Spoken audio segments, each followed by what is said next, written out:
How y'all doing? How y'all doing? Welcome back to the Daily O'Shea. We did a show at the beginning of camp, and I put it on my Facebook channel, KO's Corner. And we are back with another show at the conclusion of camp, which was yesterday when they had the second team scrimmage.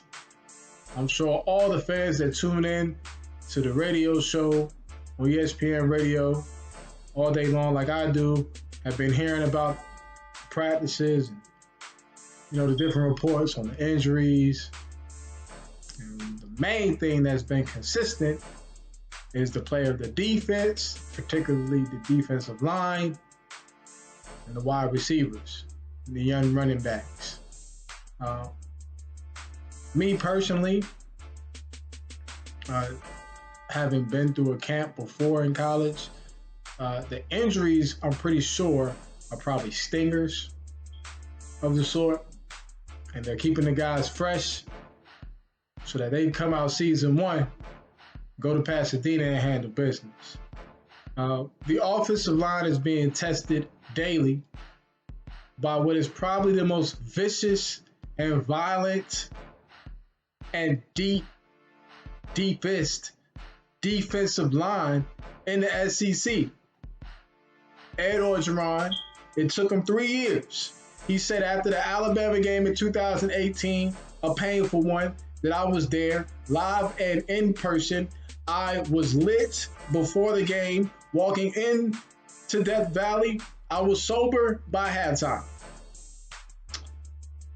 I did not say a word from the time I walked out of that stadium, probably until Sunday night, the next day. A painful loss it was, but Ed said after the game, he had to get some defensive linemen like Quentin Williams, guys like that. He went out in that recruiting cycle and got some. And then he went out in 2020 and got some more. And now in 2021, they stacked up. They are stacked. Last year, they didn't have the alpha on that defensive line, Tyler Shelvin. I believe if Tyler Shelvin played last year, the Missouri game probably doesn't end the same way. I don't think Missouri just runs all up and down LSU's throat the way they did. If Kerry Vincent doesn't opt out, I think they have a better chance against Mississippi State. 2 games that were winnable games without all those guys, not to mention Jamar Chase. Nonetheless, last season is last season. A roller coaster ride. A nice setback for a major comeback. In the words of Boosie, Baton Rouge's own. From what I'm hearing about these reports, I don't see how many teams are going to be able to block that defensive line.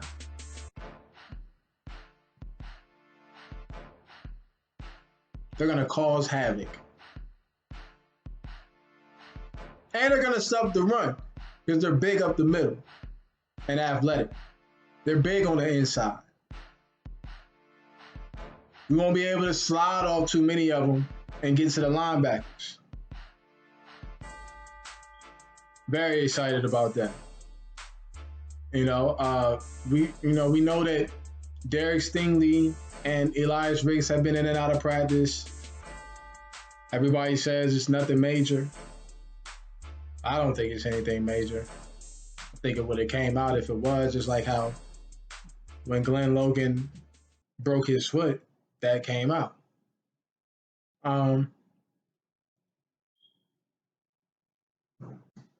Elias Ricks and Derek Stingley, by far, are the best defensive back tandem in the country. Hands down.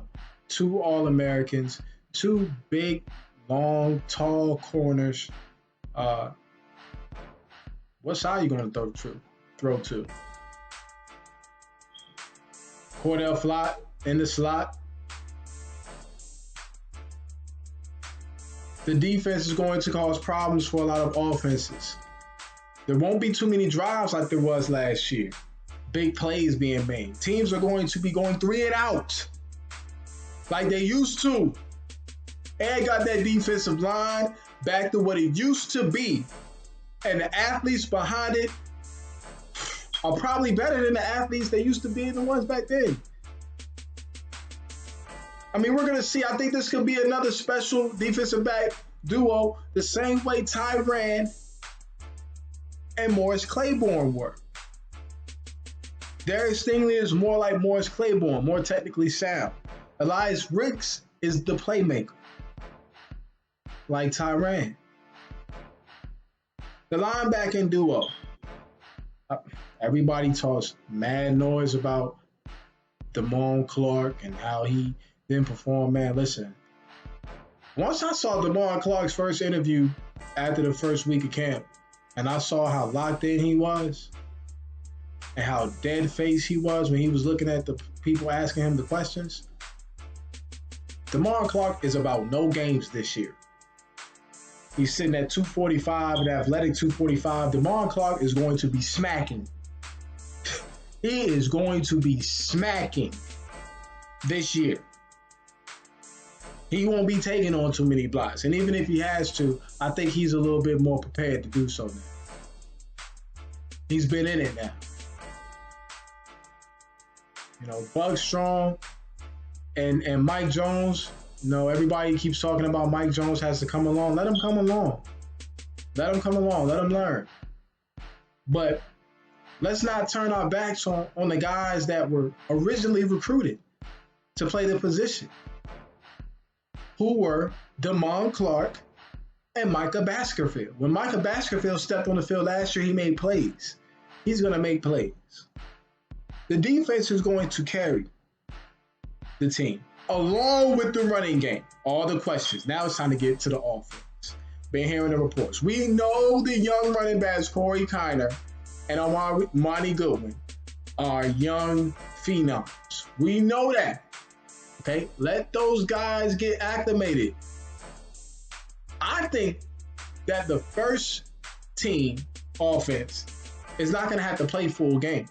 Like, those young guys are going to get opportunities. This team's going to be explosive.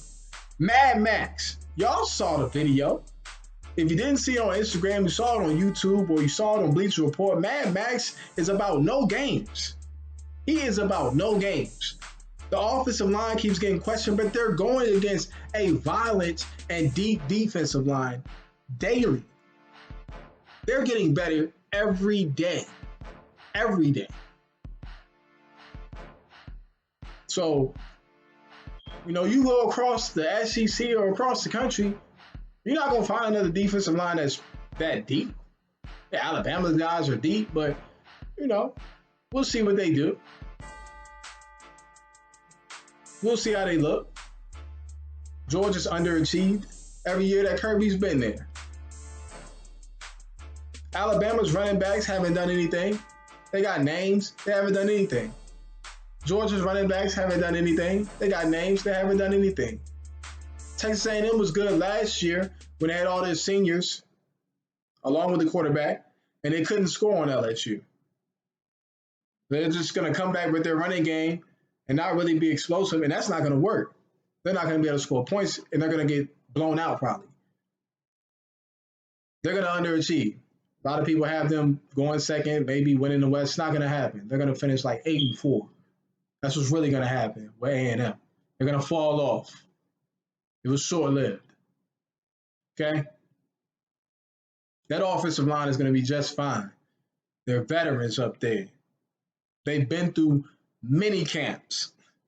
They've been there and done that. They paid their dues in camps. These guys are ready. This defensive line is the best defensive line that they've ever faced. Other than that Auburn defensive line, Slauburn defensive line of the last, 3 years? Going back 17, 18, and 19, that defensive line was very good. But it wasn't very deep. This defensive line is good and deep. So that's pretty much all I have to say. The wide receivers look like they're going up and getting it.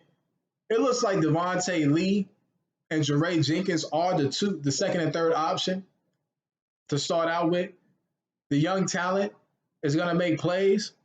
It looks like you really don't want the first string to come out because when they do, Garrett Nussmeier and the youngins are going to go and run the score. People are going to be complaining. They were laughing last year. I want Ed to run the score up this year. Because they're not gonna the other team, the opponent is not gonna be doing too much scoring. Because when they roll out the second and third string, those guys are talented. The team is stacked and they're hungry. It's 2021. It is time. The time has come. You know, we're gonna see what UCLA look like next Saturday or this coming Saturday when they play Hawaii. If they can't get pressure on Hawaii's quarterback, they're in trouble. If Hawaii can get any pressure on their quarterback, they're in trouble. That's all I have for today. It's been a pleasure to talk to y'all. Go Tigers. It's that time. It's that time. It's time to go in. It's time to get it done.